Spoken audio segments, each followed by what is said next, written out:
అందరికీ నమస్కారం. మొన్న జరిగిన బస్సు ప్రమాదంలో 19 మంది ప్రాణాలు కోల్పోవడం, ఆ ప్రమాదం జరిగిన తర్వాత ఇంకా ఆ సంఘటన కూడా మర్చిపోలేని పరిస్థితి.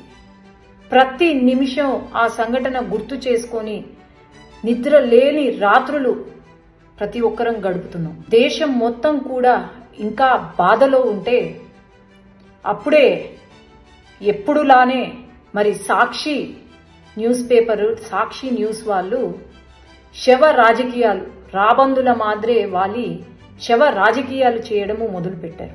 ఈరోజు న్యూస్ పేపర్లో ఏమని వచ్చింది, ఎవరైతే బైక్ నడుపుతున్నారో వాళ్ళు బెల్ట్ షాపుల్లో కల్తీ మందుని తాగారు, అందువల్లే ప్రమాదం జరిగింది అని చెప్పి ఈరోజు సత్యమేవ జయతే అని క్యాప్షన్ పెట్టుకున్న సాక్షి అసత్యం మాటలు పలుకుతుంటే సిగ్గుపడాలి.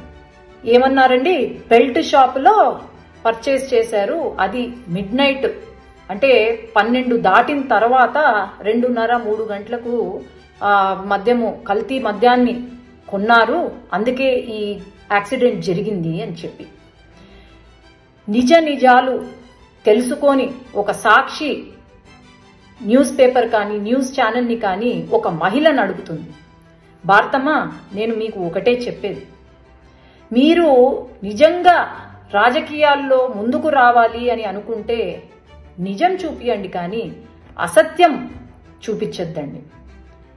ఈ అసత్య ప్రచారాలు చూపించే మీకు 11 సీట్లు వచ్చాయి. ఇంకా ఇలానే కంటిన్యూ అవుతే మీకు ఆ ఒక్క సీటు కూడా రాదు అని నేను చెప్తున్నాను. ఎందుకంటే ఇన్వెస్టిగేషన్ రిపోర్ట్స్లో తేలింది ఏంటి, వాళ్ళు ఎవరైతే ఉన్నారో బైక్లో వచ్చిన పిల్లలు ఎవరైతే ఉన్నారో వాళ్ళు పర్చేస్ చేసింది, మందు కొనుగోలు చేసింది ఒక లైసెన్స్డ్ వైన్ షాప్లో, పెద్ద టేకూరు దగ్గర రేణుకా ఎల్లమ్మ వైన్ షాప్ అని లైసెన్స్డ్ వైన్ షాప్. మీడియా మిత్రులకు ఈ వీడియో రిలీజ్ చేయాలి, ఎందుకంటే ఇక్కడ చాలా క్లియర్గా పర్చేస్ చేసిన టైం ఏదైతే ఉందో అది ఫస్ట్ 2 సార్లు కొన్నారు. ఫస్ట్ టైం పర్చేస్ చేసింది 7 గంటలకు, ఆ తర్వాత పర్చేస్ చేసింది కొనింది 8:30కు. మీకు చాలా క్లారిటీగా ఒక లైసెన్స్డ్ వైన్ షాపులో కొన్నారు.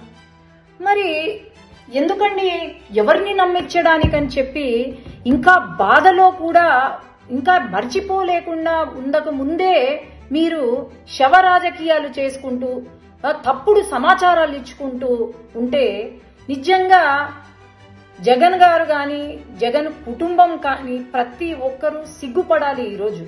ఎందుకంటే మీరు అంత మొత్తం దేశం మొత్తం ఇంకా మర్చిపోలేకుండా బాధపడుతూ ఉంటే మీరు ఇలాంటి రాజకీయాలు చేస్తున్నారంటే మరి మీరు ఎంత స్థితికి దిగజారిపోయారు అని నేను అడుగుతున్నాను మిమ్మల్ని.